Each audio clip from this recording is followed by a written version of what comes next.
Hello students. तो हम next lecture शुरू करते हैं आपका कोनिकोइड का जो नंबर ऑफ़ नॉर्मल्स। ठीक है जी। तो हमें ये निकालना है कि भी एक एलिप्सॉइड के ऊपर, मान लो ये एलिप्सॉइड है आपका और एक आपका कोई पॉइंट है बाहर। ठीक, इस पॉइंट से आप इस एलिप्सॉइड के ऊपर कितने नॉर्मल ड्रा कर सकते हो, ये हमें प्रूव करना है। और हम टोटल कितने कर सकते हैं, 6 नॉर्मल ड्रा कर सकते हैं। इस बात को हम प्रूव करेंगे। ठीक, तो देखो हमारे पास जो पॉइंट है वो पॉइंट हमारे पास अल्फ़ा बीटा गामा है।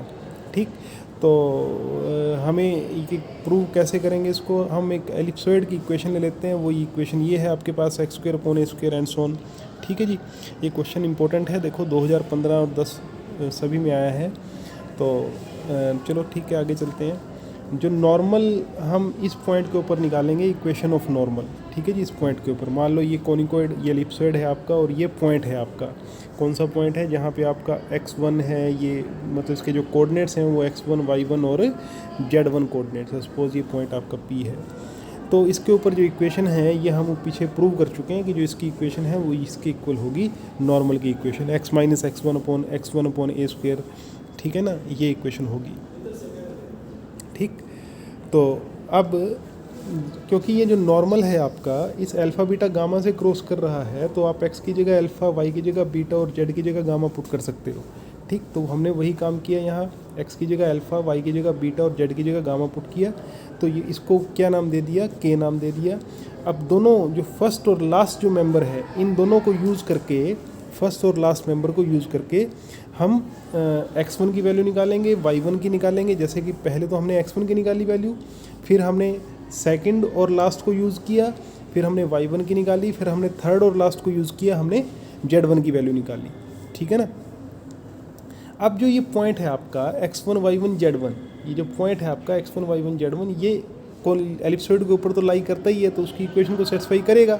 ठीक, तो हमने x1 की जगह वैल्यू x1 की, y1 की और z1 की वैल्यू पुट की और इसको सिंप्लीफाई किया। पूरी इक्वेशन को सिंप्लीफाई करते करते लास्ट में तुम पाओगे कि तुम्हें एक ऐसी इक्वेशन मिलेगी जिसकी डिग्री कितनी होगी, 6 डिग्री की इक्वेशन मिलेगी k में। इसका मतलब उसके रूट्स कितने एग्जिस्ट करेंगे, हमारे 6 रूट एग्जिस्ट करेंगे। तो कहने का मतलब k की हमारी 6 वैल्यू एग्जिस्ट करेंगी, डिफरेंट। ठीक, तो उन 6 वैल्यूज़ के लिए हमें 6 फुट ऑफ नॉर्मल मिल जाएंगे। और अगर 6 फुट ऑफ नॉर्मल मिलते हैं जो कि एक ही पॉइंट में से क्रॉस कर रहे हैं अल्फ़ा बीटा गामा से, तो इसका मतलब क्या है कि टोटल नंबर ऑफ नॉर्मल हमारे कितने होंगे, 6 नॉर्मल होंगे, टोटल नंबर ऑफ नॉर्मल्स। ठीक है ना, ये जो है this is the foot of the normal. ठीक है जी। नेक्स्ट आगे जो आपका आर्टिकल है, cubic curve through the feet of the normals. हम अब क्या प्रूव करेंगे कि जो 6 फीट ऑफ नॉर्मल्स हैं आपके, जो कि किसी पॉइंट से हमने ड्रा किए किसी एलिप्सॉइड के ऊपर, ये जो होंगे these are the point of intersection of ellipsoid and a certain cubic curve. एक कोई क्यूबिक कर्व होगा और एक एलिप्सॉइड, उनका जो इंटरसेक्शन होगा वो क्या होगा, that is the 6 feet of the normals. ठीक, ये एलिप्सॉइड आपने ले लिया, जो आपका पॉइंट है, गिवन पॉइंट आपको अल्फ़ा बीटा गामा दे रखा है। ठीक, उसके बाद अल्फ़ा बीटा गामा आपको दे रखा है। तो if x1 y1 z1 be the feet of the normal from alpha beta gamma, मतलब अगर हम इसको मान लें कि ये फुट ऑफ द नॉर्मल है इस पॉइंट से, मतलब कहने का क्या कि ये अल्फ़ा बीटा गामा तो सपोज यहाँ है, अल्फ़ा बीटा है ना, इसको ये जो है ना ये पॉइंट तो हमने बाहर ले लिया, यहाँ से हमने नॉर्मल ड्रा किया। ये जो पॉइंट है आपके, इसके कोऑर्डिनेट क्या है, x1 y1 z1, feet of the normal की। ओके, तो जब हमने ये किया तो क्या है आपके पास, x1 y1 z1 be the foot of the normal from alpha beta gamma to 1, then x1 क्या है, y1 क्या है, z1 तो हम निकाल चुके हैं पीछे वाले आर्टिकल से। अब जो लोकस होगा, हाँ जी, जो लोकस होगा फीट x1 y1 z1 का, वो क्या होगा, x1 को x, y1 को y, z1 को z पुट किया हमने, रिप्लेस कर दिया। k आपका पैरामीटर है जिसकी वैल्यूज़ टोटल कितनी है हमारी, 6 हैं। ठीक, the point of intersection of the curve two with any plane, हम कोई प्लेन ले लेते हैं जिसको नाम दे दिया ux plus v y plus डब्ल्यू z plus d is equal to 0। देखो बात क्या है कि जो 6 पॉइंट हैं आपके, 1 2 3 4 5 6, मान लो ये 6 पॉइंट हैं, किन्हीं 3 पॉइंट को आप यूज़ करके एक प्लेन की इक्वेशन निकाल सकते हो। एक प्लेन आप दिखा सकते हो, ठीक है ना। और जो बचे हुए 3 हैं उनको भी आप यूज़ करके एक प्लेन आप दिखा सकते हो। तो हमने एक अपनी मर्ज़ी से प्लेन चूज़ किया और इस क्या नाम दे दिया हमने, ये ux plus v y plus डब्ल्यू z is plus d is equal to 0। अब क्या है कि मैं इंटरसेक्शन हम निकालने जा रहे हैं इस प्लेन का और कर्व का। तो कर्व कौन सा है आपका, सेकंड कर्व, जो ऊपर वाला कर्व है, ठीक। तो हम क्या काम करेंगे, x की जगह x की वैल्यू y की और z की वैल्यू पुट की और इसको थोड़ा सिंप्लीफाई किया। तो हमें जो इक्वेशन मिली, हमें इक्वेशन मिली k की, जिस में आपका जो k की डिग्री है वो कितनी है आपकी 3 डिग्री है। मतलब जो उसके रूट्स आएंगे वो कितने आएंगे, हमारे 3 रूट्स आएंगे, ठीक है ना। तो कहने का मतलब k की 3 डिफरेंट वैल्यूज़ आएंगी। इसका सीधा सा मतलब ये है कि ये जो कर्व है आपका, ये कर्व कैसा होगा, ये वाला कर्व कैसा होगा, ये एक आपका क्यूबिक कर्व होगा, ठीक। तो यही बात हमने यहाँ पे प्रूव करनी थी कि जो 2 meets the plane in 3 points and the curve second is a cubic curve. इसको ये सेकंड है आपका, इसको ठीक कर लेना, सेकंड है ये, ठीक। चलो ठीक है जी। जो quadric cone through the 6 congruent normals, अब हम ये प्रूव करेंगे कि भी जो आपने मान लो ये एलिप्सॉइड लिया और सपोज ये आपका बाहर कोई पॉइंट है अल्फ़ा बीटा गामा, है ना। आप यहाँ से नॉर्मल ड्रा कर रहे हो, ठीक। ये नॉर्मल हमने कितने ड्रा कर दिए, 6 नॉर्मल ड्रा कर दिए। वो कहते हैं कि इनको सबको मिला दिया हमने, तो ये जो आपका जो ये होगा एक तरह से कि ये जो इक्वेशन बनेगी ये कौन की इक्वेशन होगी, ये हम प्रूव करेंगे। और कौन की इक्वेशन किस डिग्री की होती है, सेकंड डिग्री की होती है। तो ये हम प्रूव करने जा रहे हैं कि जो इक्वेशन हमें मिलेगी, ठीक है ना, इन जनरेटर्स की या इनके लोकस की, तो वो इक्वेशन क्या होगी, that is the equation of the कौन हुज डिग्री इज सेकंड। देखो कैसे, ये हम ले लेते हैं, सपोज ये आपका कौन एलिप्सॉइड है, नॉर्मल की इक्वेशन इस पॉइंट के ऊपर हमें पता है ये है, ठीक है ना। चलो जी, क्योंकि ये पास किस में से करता है आपका अल्फ़ा बीटा गामा से पास करता है नॉर्मल, तो आप x को अल्फ़ा, y को बीटा और z को गामा पुट कर सकते हो, ठीक है जी। तो ये हमने किया यहाँ पे, और फिर from first and last member, वो जैसे पहले हमने किया था, फर्स्ट एंड लास्ट मेंबर ये आएगा। थोड़ा सिंप्लीफाई करके आपको अल्फ़ा स्क्वायर प्लस के की वैल्यू मिलेगी, बी स्क्वायर ए स्क्वायर प्लस के की वैल्यू मिलेगी, फिर आपको बी स्क्वायर प्लस के की मिलेगी और फिर आपको सी स्क्वायर प्लस के की वैल्यू मिल जाएगी।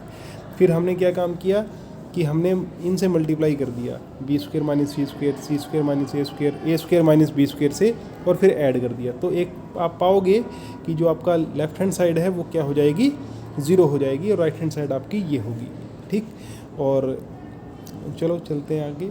लोकस कैसे निकालेंगे हम, इसका लोकस x1 y1 z1 का, x को x से, y को y से और z को z से रिप्लेस कर दिया। सिंप्लीफाई करके जो इक्वेशन हमें मिली वो इक्वेशन कैसी होगी, सेकंड डिग्री की इक्वेशन होगी, सेकंड डिग्री की होमोजेनियस इक्वेशन है। इसका मतलब क्या है कि दैट रिप्रेजेंट ए कॉन, वो किसको रिप्रेजेंट करेगी, एक कॉन को रिप्रेजेंट करेगी, है ना। और यही हमें प्रूव करना था। चलो अब चलते हैं आगे। देखो, if PQR, P dash Q dash R dash are the feet of the 6 normals from the point of the ellipsoid, मतलब ये जो है ना 6 नॉर्मल्स हमें बता दिए, 6 नॉर्मल्स के फीट हैं PQR, P dash Q dash R dash। अगर PQR की इक्वेशन, PQR प्लेन की इक्वेशन, मैंने कहा था ना ऊपर बताया था कि 3 पॉइंट्स में से आप एक प्लेन दिखा सकते हो, तो वो जो एक प्लेन की इक्वेशन अगर ये है PQR प्लेन की, जो P dash Q dash R dash plane होगा उसकी इक्वेशन ये होगी, ये हम प्रूव करेंगे, ठीक।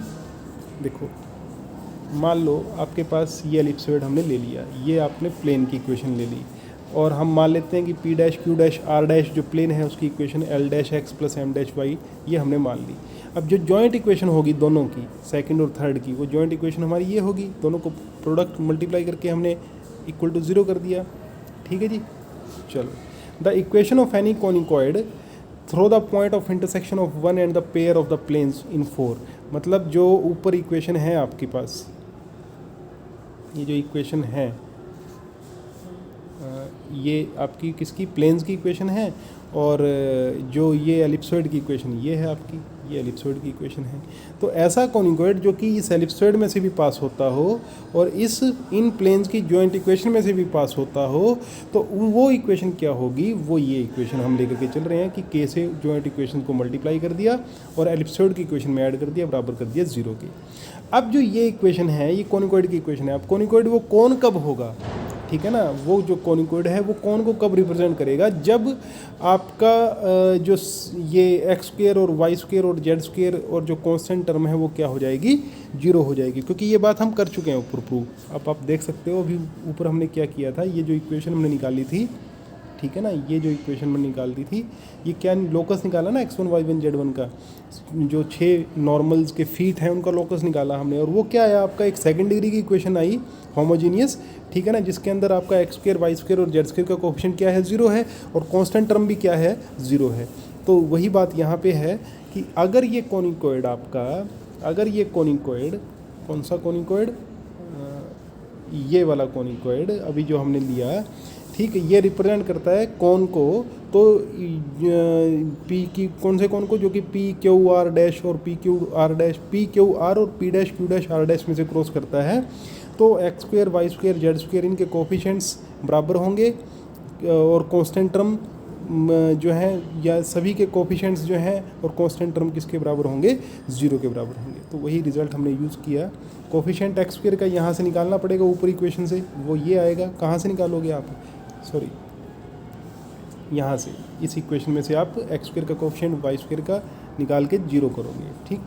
ये हमने 0 किया, एल डैश आया, फिर एम डैश आया, एन डैश, यहाँ से हमने वाई स्क्वेयर का कोफिशिएंट 0 किया, यहाँ हमने जेड स्क्वेयर का किया। तो ये सभी वैल्यूज़ ऐसे ही हमने कांस्टेंट टर्म को 0 किया तो पी डैश आ गया। उन वैल्यूज़ को आप उठा करके जो इक्वेशन थर्ड थी आपकी उसमें रख देंगे, ठीक, जो हमने ली थी इक्वेशन दूसरे प्लेन की, उसमें रखने के बाद आपको ये इक्वेशन मिल जाती है, which is the required equation of plane P dash Q dash and R dash. ठीक है जी, आज के लिए इतना ही, थैंक यू।